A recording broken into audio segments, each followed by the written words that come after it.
Bom dia, pessoal. Então, vamos para as orientações do dia de hoje. Hoje, então, dia 6, a gente entrou no novo mês, né? Não pode esquecer de escrever o mês errado. A gente está no mês 4, que pode ser representado pelo número 4, né? Que se chama abril. Hoje, então, terça-feira.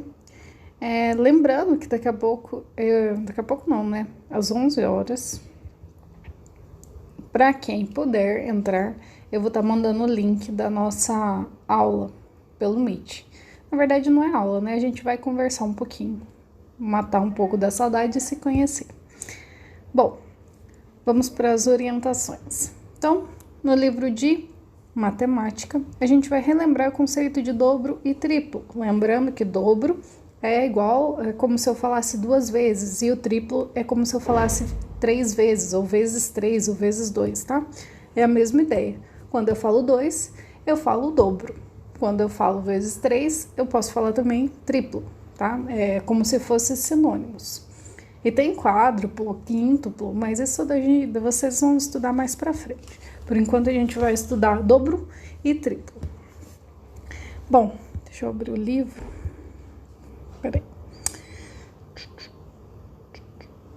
A gente vai fazer as atividades da página 53. Cadê o livro?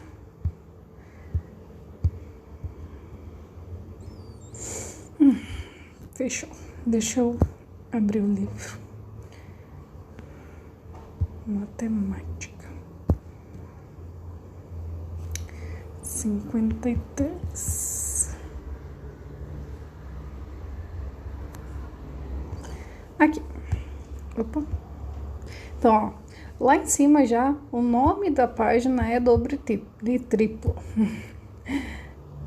Então, vamos ler e vocês vão tentar responder. Vão tentar não, vocês vão conseguir porque vezes 2, vezes 3 é a parte fácil da tabuada, né? Bom, lá no começo. Você já ouviu falar nas palavras dobro e triplo? Quando multiplicamos um número por 2, encontramos o seu dobro. E se multiplicamos por 3, encontramos o seu triplo. Basicamente o que eu já tinha falado. 1. Calcule e responda. Paulo tem 15 reais e Lúcia tem o dobro dessa quantia. Quantos tem Lúcia? Quanto tem Lúcia? Vocês vão fazer o cálculo e responder. B. Cida descobriu que para comprar um jogo de tabuleiro, ela precisa ter o triplo de 12 reais. Quanto custa esse jogo? Então é só fazer o cálculo ali, né? C. Milene tem 20 anos, que é o dobro da idade de Aline. Quem é mais velha? Milene ou Aline? E quantos anos tem a Aline? Então, são 2 perguntinhas dentro de uma, né? 2. Leia e calcule, depois responda. Qual é o dobro de 28? B. O dobro de um número é 28. Qual é esse número? Então, qual é o número que o dobro dele é 28? Vocês vão ter que quebrar a cabecinha aí um pouquinho, tá? Essa daqui é um pouquinho mais difícil, mas não é tão difícil assim. C. Qual é o número cujo o dobro é 26? Mesma ideia da B. E a D. Qual é o número cujo o triplo é 18? Também a mesma ideia das 3 anteriores. Aqui embaixo, nessa caixa amarela, vocês podem fazer o cálculo, tá? Fazer pauzinho, fazer a conta, fazer a soma, fazer a subtração, o que for necessário, que vocês acharem que for necessário. Vocês podem escrever aqui, rabiscar. A resposta, daí bonitinha, vocês colocam em cima, ali na linhazinha azul. Aqui pode fazer bagunça. Terminando, então, a parte de matemática, a gente vai para português. Aqui em português, vocês vamos dar continuidade no estudo do texto da página 196, fazendo a atividade 1 e 2 da 198. E se for preciso, claro, pode reler o texto novamente. Então, vamos lá no livro de português, que fechou também, e ler as atividades. Deixa eu só abrir o livro. Português.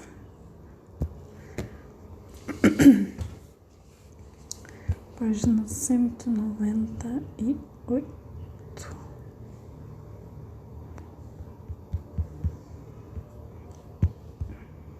Aqui. Então, aqui.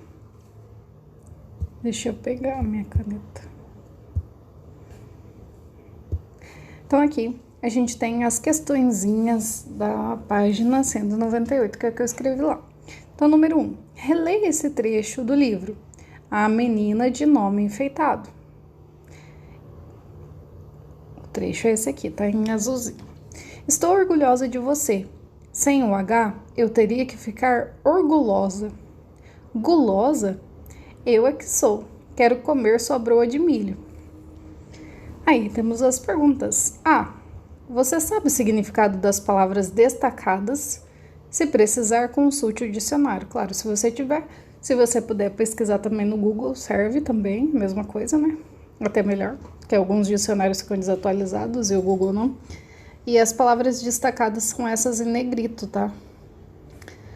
E daí a B. Leia. Orgulho, orgulhosa. Gula, gulosa. Que elemento foi acrescentado a essas palavras para dar a elas o sentido de cheio de? Então, aqui foi acrescentado alguma coisa, que tanto é igual nessa como nessa. Vocês vão ver, analisar qual que é a coisa que foi acrescentada e colocar na resposta de vocês. Na C, tá falando acrescente oso ou osa para formar outras palavras. Então, é só vocês darem uma olhadinha aqui, né? E daí vocês vão acrescentar. Essa daqui é que vai ficar um pouquinho mais diferente. E essa aqui também. Mas eu acredito que vocês vão conseguir desvendar. Se eu ver que na resposta de vocês, vocês não conseguiram chegar naquela conclusão, eu falo para vocês qual que é, certo? Mas tenta pensar um pouquinho. 2. Releia outro trecho do livro. Então, esse trecho aqui. Maravilha de menininha, esperta essa minha sobrinha. A. Circule a palavra do trecho acima, que está no diminutivo. Diminutivo é quando dá a sensação de pequeno, pequenininho. Ó, quando eu falo pequeno, é só pequeno. Quando eu falo pequenininho, é bem pequenininho, tá? Então, diminutivo dá essa ideia de menor. B. Como ficaria a frase se essa palavra não estivesse no diminutivo? Então, aqui vocês vão... deixa eu pensar... Vocês vão reescrever ela, tá? Pode reescrever.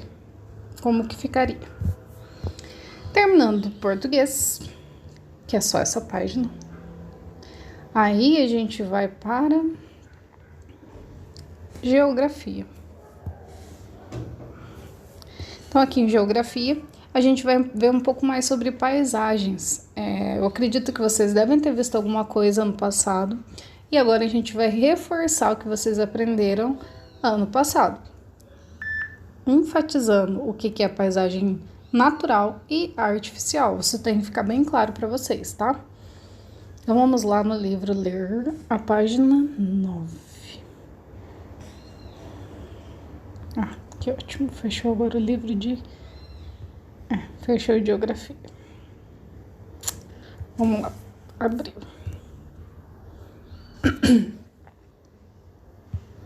Geografia.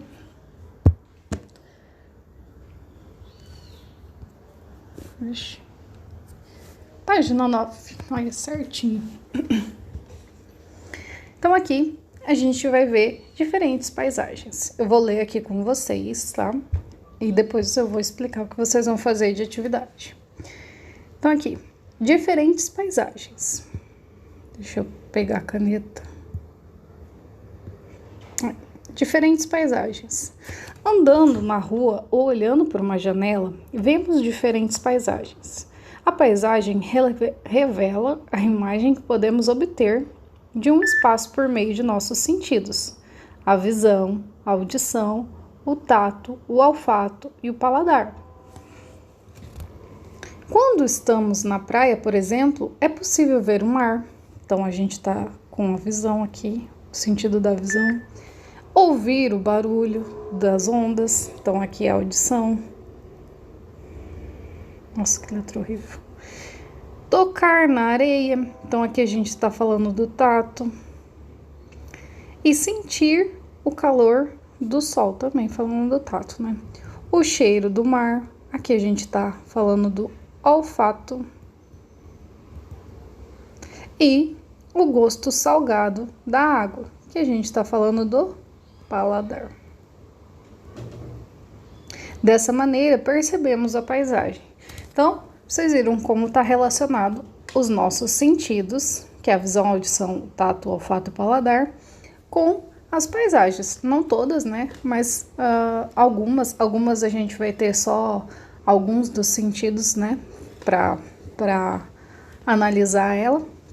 Mas o que eu quero que vocês prestem atenção nessa página aqui? Deixa eu apagar aqui. O que eu quero que vocês olhem é a diferença entre uma paisagem natural e uma paisagem artificial, tá? O que é uma paisagem natural? Paisagem natural é tudo aquilo que é feito pela natureza, sem interferência do homem, sem que o homem tenha ido lá e construído, sem que ele tenha ido lá e mexido. Então, vamos cortar essa imagem aqui. Porque aqui tem uma casa e umas pessoas aqui. Então, essa parte da imagem a gente vai excluir ela. Vamos considerar que essa imagem é daqui pra frente. Deixa eu pegar o mais grosso. Ó, vamos até apagar. É só esse lado aqui que eu não tô rabiscando. Esse que tá bonitinho aqui do outro lado. Esse aqui. Então, notem que nessa paisagem... ainda tem um barco aqui. Vamos apagar esse barco. Então, notem que nessa imagem, eu, no caso aqui, apaguei tudo que foi feito pelo homem. Sobrou o quê? O céu é feito pelo homem? Não. O mar é feito pelo homem? Não. A árvore é feita pelo homem? Pode até ser plantada, mas ela cresce, né? Naturalmente. Não adianta o homem ir lá e querer grudar um pedacinho por pedacinho do tronco, que não tem como. Isso daqui cresce naturalmente, por isso que a gente fala natureza, né? Então, tudo que sobrou aqui nessa imagem é natural. Agora, tudo que ficou nessa imagem aqui é artificial. Tudo não, né? Mas a grande maioria. Tem alguma coisa que é artificial, significa que essa paisagem aqui é artificial. Então, aqui tem vários carros, várias construções, ruas, várias coisas que foi feito pelo homem. Portanto, essa daqui é uma imagem de uma paisagem artificial. Desse jeito que tá aqui, essa imagem que eu apaguei a partezinha da casa, as pessoas, e apaguei o barquinho, ficou uma paisagem natural. Só que se eu apagar o que eu rabisquei aqui, ó, se eu apagar e voltar a aparecer construção, parece ser um poste aqui, uma parabólica, enfim, o barquinho, isso daqui passou a ser uma paisagem artificial. Então, para ser uma paisagem artificial é bem fácil, basta ter uma coisa que não foi feita pela natureza. E quando eu quero uma paisagem natural, eu faço somente coisas feitas pela natureza. Flores, árvores, florestas, animais. Isso é natural. Tudo que é natural, a gente considera como paisagem natural. Se dentro dessa paisagem natural tiver uma casa, é uma paisagem artificial. Daí voltamos então à atividade que eu quero que vocês façam. Aqui, ó, no livro na parte de geografia aqui embaixo, tá escrito no final: depois desenhe uma paisagem natural e outra artificial. Então vocês vão dividir a folha do caderno de vocês em duas partes, a parte de cima, a parte de baixo. Na parte de cima, vocês vão desenhar uma paisagem natural. Então, de acordo com isso que eu acabei de falar com vocês. Vocês desenham uma parte com paisagem natural e logo abaixo vocês desenham uma imagem com paisagem artificial, certo? É isso que vocês vão fazer na atividade de geografia de hoje, certo? Terminando, é só mandar as imagens das atividades e a gente se vê daqui a pouco às 11 horas no Meet, caso você for participar. Lembrando que não é obrigatório, tá? É quem puder mesmo. Beleza? Qualquer dúvida pode mandar mensagem e até!